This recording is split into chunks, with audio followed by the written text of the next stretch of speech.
Oi de novo, queridos estudantes de Biologia, bem-vindos a mais uma aula gourmet de quarentena do nosso canal Biologia Mais. Eu sou o professor Diego Lopes e agora a gente vai para a segunda parte da aula sobre procariontes. Então, se você ainda não assistiu a primeira parte, você está no lugar errado. Vai lá assistir a primeira parte, depois que você assistir a primeira parte, você volta para cá e assiste essa aula. Agora, se você já assistiu a primeira parte, você sim está no lugar certo. E o que a gente vai ver nessa aula, pessoal? Nós vamos estudar as características principais dos organismos que fazem parte dos domínios bactéria e arqueia. Então, para não perder mais tempo, bora para a aula!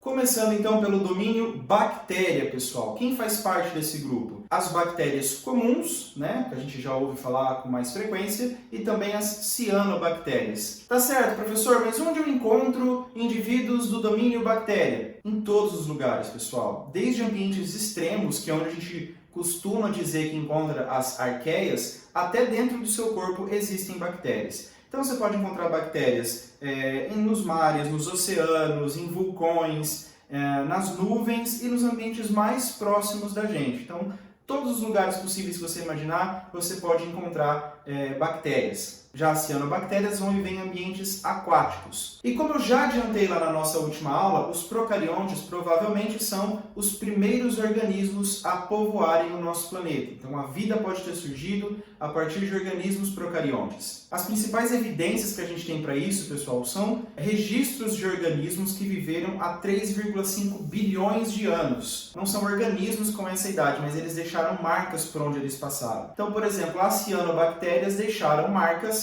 em estromatólitos. O que são estromatólitos? Essa imagem que está aparecendo aí na tela para você mostra o que são os estromatólitos. São estruturas formadas por carbonato de cálcio que foram secretadas por cianobactérias. Olha que interessante. Essas bactérias elas produzem uma substância, né, um carbonato de cálcio, que é depositado em volta delas. Só que como elas são fotossintetizantes, elas precisam da luz do sol. Quando essa quantidade de substâncias que ela depositou em volta dela começa a atrapalhar a chegada da luz do sol para esses organismos, eles vão subindo em cima das lamelas que elas vão criando. E aí a gente forma uma estrutura calcária na forma de coluna, formada por lamelas. Essas estruturas, pessoal, os estromatólitos, estão sendo formados hoje em dia. E a gente consegue encontrar estruturas muito parecidas com datas muito anteriores às de hoje. Eu trouxe aí para vocês o exemplo de um artigo publicado na revista Geology, em 2019, um artigo recente, e esse trabalho, pessoal, ele comprova a existência de matéria orgânica misturada aos estromatólitos de 3 bilhões e meio de anos atrás. Ou seja, você tem lá um composto mineral e no meio desse composto mineral você tem resquícios de compostos orgânicos. Isso prova que os estromatólitos foram feitos por organismos vivos. Essa é a evidência recente mais forte para comprovar que esses organismos já existiam naquela época. Ou seja, os procariontes estão presentes no nosso planeta e evoluindo desde pelo menos 3 bilhões e meio de anos atrás. Pode até ser mais, é que a prova que a gente tem traz essa data, beleza? Então, como eu já adiantei no comecinho da nossa aula, quem faz parte desse grupo são as bactérias do dia a dia, né? Inclusive aquelas que podem nos causar doenças. Pessoal, isso a gente vai estudar lá no módulo Biologia e Saúde, que é onde a gente vai estudar várias doenças e os seus causadores, inclusive as bacterioses, que são as doenças causadas por bactérias, beleza? Por enquanto, a gente vai focar nas características do grupo, já que a gente está estudando biodiversidade. Além das bactérias mais comuns, próximas de nós, presentes no nosso dia a dia, também existem as bactérias extremófilas, que, à semelhança das arqueobactérias, também são resistentes a um ambiente muito hostil. Essas bactérias, portanto, elas são muito resistentes a altos níveis de radiação ultravioleta, de radiação gama, que é uma das radiações mais nocivas para os organismos, e também ao peróxido de hidrogênio, a famosa água oxigenada. Elas conseguem neutralizar a toxicidade desse composto. E por fim, também faz parte desse grupo as cianobactérias, que são os únicos organismos procariontes autótrofos, fotossintetizantes, oxígenos, ou seja, que vão produzir oxigênio e liberar esse oxigênio no ambiente. Existem outros tipos de bactérias autótrofas, fotossintetizantes, mas que não são oxígenas, não produzem oxigênio. Mas as cianobactérias são o único organismo procarionte que faz fotossíntese e libera oxigênio. É importante lembrar que, como procariontes, as cianobactérias não possuem organelas membranosas, por isso elas não possuem cloroplastos. Mas, professor, se elas não possuem cloroplastos, como que elas fazem fotossíntese? Simples, no citoplasma dessas cianobactérias existem alguns pedaços, alguns fragmentos de membrana que não formam organelas, mas que ele contém pigmentos. E a partir desses pigmentos, essas cianobactérias conseguem fazer fotossíntese. Que tipo de pigmento a gente vai encontrar lá? Só para lembrar, pigmentos são moléculas capazes de absorver radiação a partir da luz e usar essa radiação para produzir energia dentro da célula num processo que a gente já viu quando estudou lá a fotossíntese, beleza? Certo, e quais pigmentos nós vamos encontrar nas cianobactérias? Vários pigmentos, pessoal. A gente pode encontrar clorofilas e bacterioclorofilas, que são pigmentos de coloração esverdeada. Isso significa que eles não aproveitam muito bem os comprimentos de onda de luz na cor verde, por isso reflete a coloração verde e absorvem melhor então nas ondas de azul e vermelho. Mas nós temos também cianobactérias que contêm o pigmento ficoeritrina, que tem coloração avermelhada, ou a ficocianina, que tem coloração azulada. Veja bem, pessoal, qual seria a importância ecológica para que os indivíduos pertencentes ao grupo das cianobactérias tenham diferentes pigmentos na sua composição? É simples, cada pigmento absorve bem um determinado comprimento de onda.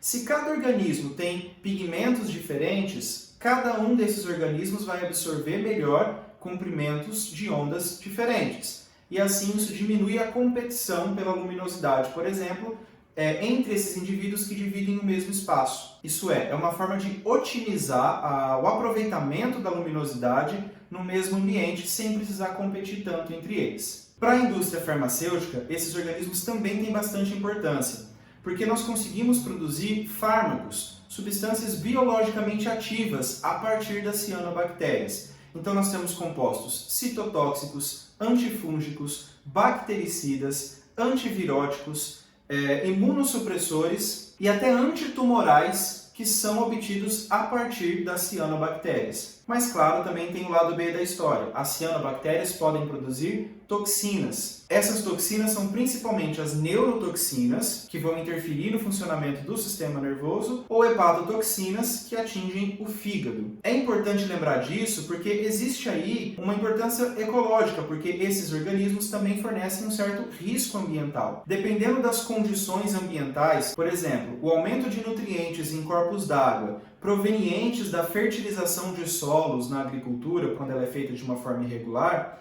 aumenta a proliferação desses organismos e aumenta a liberação dessas toxinas no ambiente, podendo levar à morte organismos que vivem nesses ambientes ou até seres humanos que se alimentam desses organismos. Ok, já vimos a estrutura geral desses organismos na primeira aula, já vimos um pouco das características específicas do domínio bactéria. Agora vamos ver como que esses organismos se comportam na hora da reprodução. Pessoal, a reprodução nos organismos procariontes é basicamente assexuada. Isso significa que é um tipo de reprodução que não tem aumento na variabilidade genética, que produz clones, ou seja, uma célula se multiplica produzindo cópias dela mesma. Esse tipo de reprodução é chamada de bipartição, ou para alguns autores, fissão binária, ou ainda cisciparidade. A vantagem desse tipo de reprodução é que ela é muito rápida e muito eficiente.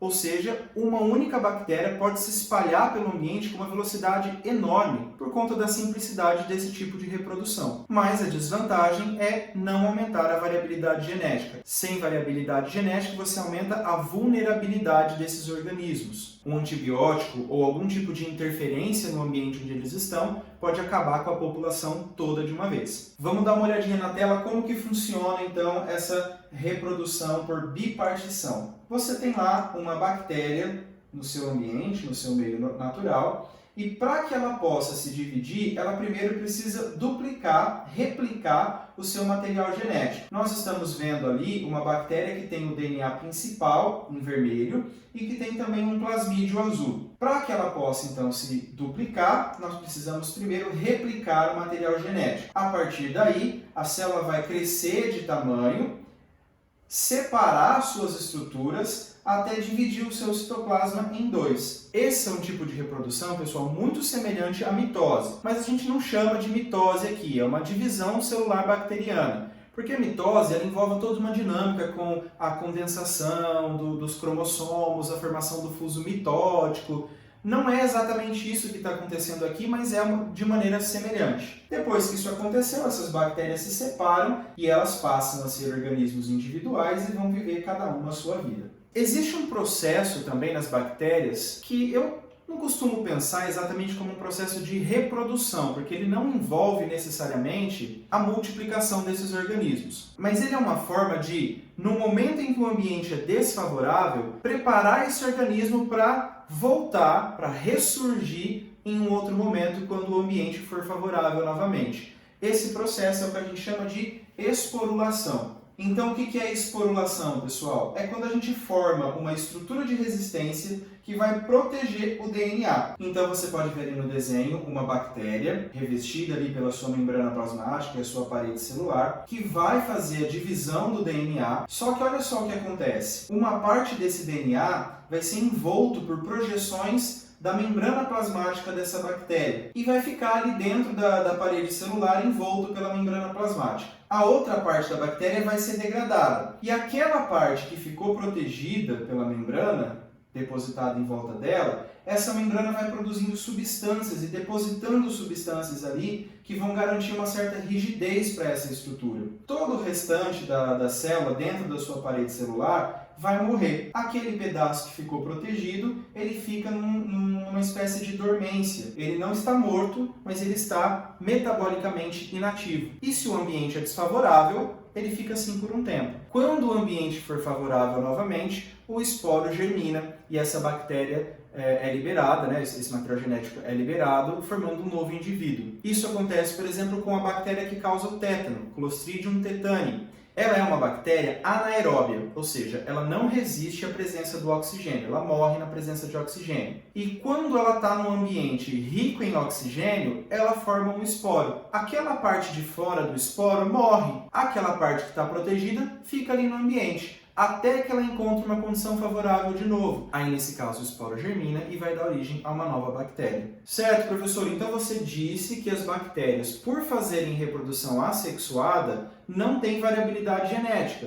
Isso significa que as bactérias não evoluem? Sim, pessoal, as bactérias evoluem e elas têm variabilidade genética. Só que essa variabilidade genética não vem no momento da reprodução. As bactérias, as cianobactérias, têm algumas estratégias que culminam no aumento da variabilidade genética. Que estratégias são essas, pessoal? Primeiro, a gente pode falar da mutação. Mutação nada mais é que as alterações no DNA a partir de agentes químicos ou físicos. O DNA da bactéria tem uma sequência específica de nucleotídeos. Raios do sol, compostos químicos presentes no ambiente, radiação, tudo isso pode causar alteração na sequência desses nucleotídeos. Um único nucleotídeo alterado pode trazer características novas para essa bactéria. Se essa característica for positiva, essa bactéria tem vantagens, ela sobrevive, ela se reproduz e passa essas características para suas células filhas. Agora, se essa nova característica for desvantajosa,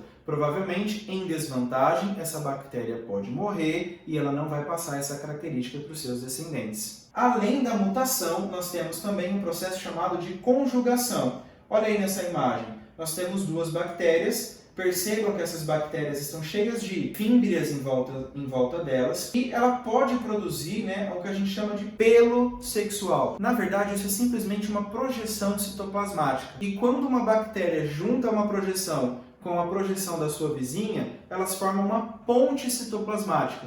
E essas bactérias podem trocar substâncias. Pode ser, inclusive, trocar pedaços de material genético. Olha essa animação que eu preparei para vocês. Então nós temos lá duas bactérias. Percebam que uma dessas bactérias tem 2 plasmídios azuis ali. E a outra bactéria não tem nenhum desses plasmídios. A bactéria que tem o plasmídio que vai ser doado é chamada de bactéria doadora. E aquela que não tem é chamada de receptora. Elas se aproximam no meio e formam pontes citoplasmáticas entre elas, um pelo sexual. Através dessa ponte citoplasmática, o plasmídio passa de uma bactéria para outra. Percebam que agora cada bactéria tem um plasmídio e aquela bactéria que recebeu o plasmídio recebeu informações genéticas novas. Logo, eu aumentei a variabilidade genética dessas bactérias. Só a conjugação, professor? Não, tem mais. Através do processo de transformação, as bactérias absorvem fragmentos de DNA presentes no meio. É difícil a gente prever se isso acontece também no meio natural. Talvez aconteça, mas a gente consegue observar essa característica em ambientes controlados, nos laboratórios. Através de um processo chamado eletroporação, os envoltórios de uma bactéria podem apresentar aberturas, formação de poros. O que acontece nesse caso, pessoal? Tem mais uma animação que eu preparei para vocês. Então nós temos lá algumas bactérias que estão no meio de cultura no laboratório, por exemplo, e por um processo lá elas sofreram eletroporação. Algumas dessas bactérias podem morrer e toda a sua estrutura vai ser degradada. Outra bactéria se aproxima e pode absorver parte do material genético que está disperso ali naquele meio. Percebam agora que a segunda bactéria tem uma característica nova que ela não tinha.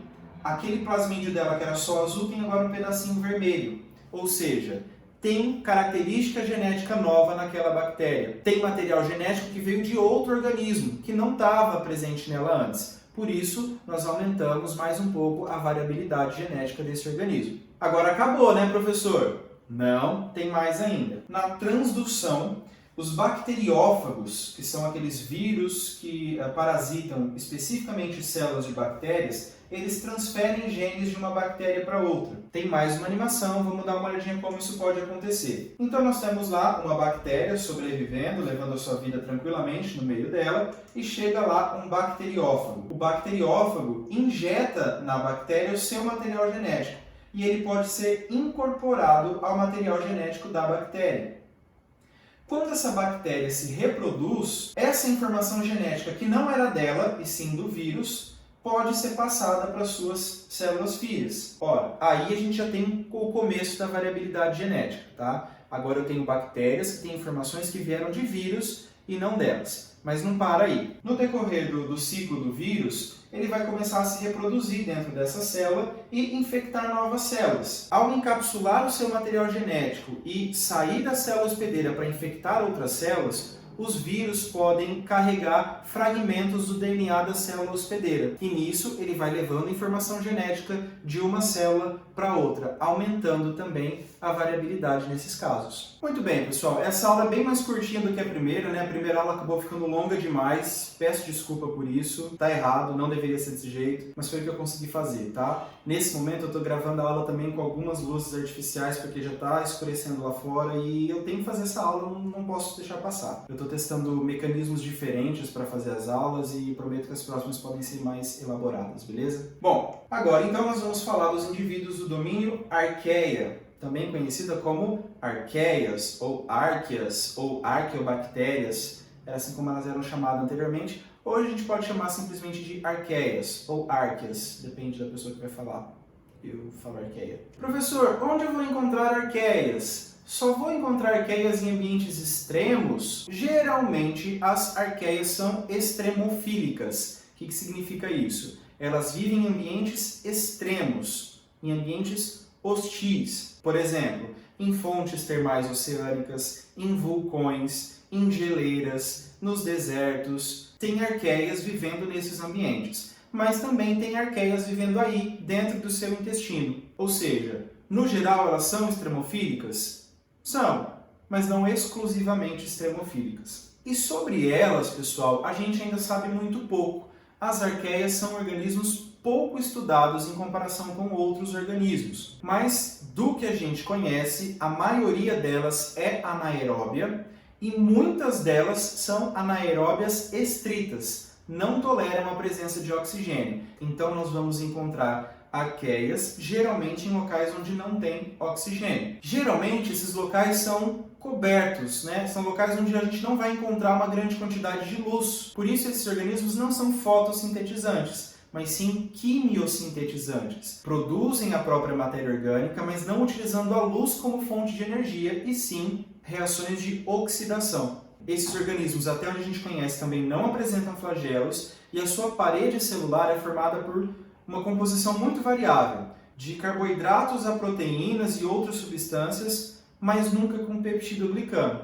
Então essa está aí mais uma diferença que reforça a separação das bactérias e das arqueias. Bactérias têm parede celular formada por peptidoglicano, as arqueias não. Assim como nas bactérias, a reprodução ela é basicamente assexuada e nunca se observou outro tipo de reprodução a não ser a bipartição. E a variabilidade genética desse grupo é gerada basicamente por mutação. Na imagem que eu estou mostrando aí para vocês, né, é um geyser, ou geysers, não sei como é que se pronuncia isso. Este geyser, no caso, está localizado em Yellowstone, nos Estados Unidos. E olha que interessante, pessoal, nesse ambiente as águas podem chegar a 90 graus Celsius e elas são muito ácidas. A gente pode encontrar água lá com pH em torno de 2, que é ácido pra caramba. E ainda assim existem micro-organismos, né, arqueias que sobrevivem nesse ambiente. Existe inclusive o caso de um turista que ultrapassou os limites permitidos para os visitantes nesse parque, caiu em um desses locais, não foi possível fornecer a ajuda naquele momento e no dia seguinte, quando foram tentar recuperar o corpo do rapaz, encontraram alguns objetos pessoais, mas não conseguiram encontrar o corpo dele. Dizem da possibilidade do corpo ter sido dissolvido nessa água muito quente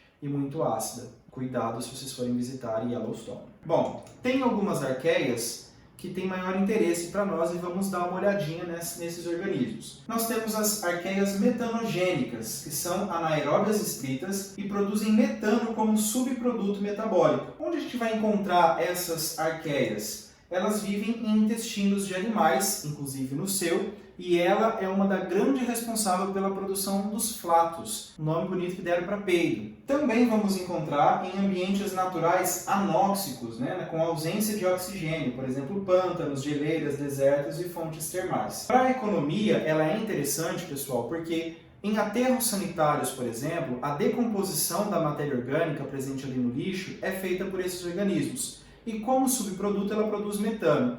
Esse metano ele pode ser coletado, encanado e utilizado para a produção de energia. Tem uma importância econômica, né?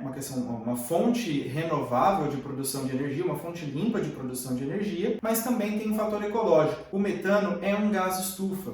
E para falar a verdade, ele pode ser 21 vezes mais potente com efeito estufa do que o gás carbônico. Apesar da gente falar sempre mais do gás carbônico por ele ser liberado na atmosfera pelas nossas atividades humanas. Mas o metano é muito mais potente do que o gás carbônico para esse efeito estufa. O aumento do desmatamento para a formação de pastos e criação de animais, por exemplo, aumenta a liberação de metano na atmosfera, o que pode agravar o efeito estufa, contribuindo com o aquecimento global. E olha que interessante, a gente pode utilizar os aterros sanitários que produzem um gás estufa muito potente e utilizar esse gás como fonte de energia, transformando ele, né, convertendo ele em gás carbônico, que também tem poder estufa, mas menor do que o metano. Está aí o motivo do porquê nós estamos estudando esses grupos, né? Soluções importantes para a nossa sobrevivência podem vir a partir de estudos de organismos simples como esses. Além das metanogênicas, nós também temos as arqueias halófilas extremas. Halófilo significa organismo que ama ambientes salinos. Então elas vivem em ambientes aquáticos de alta salinidade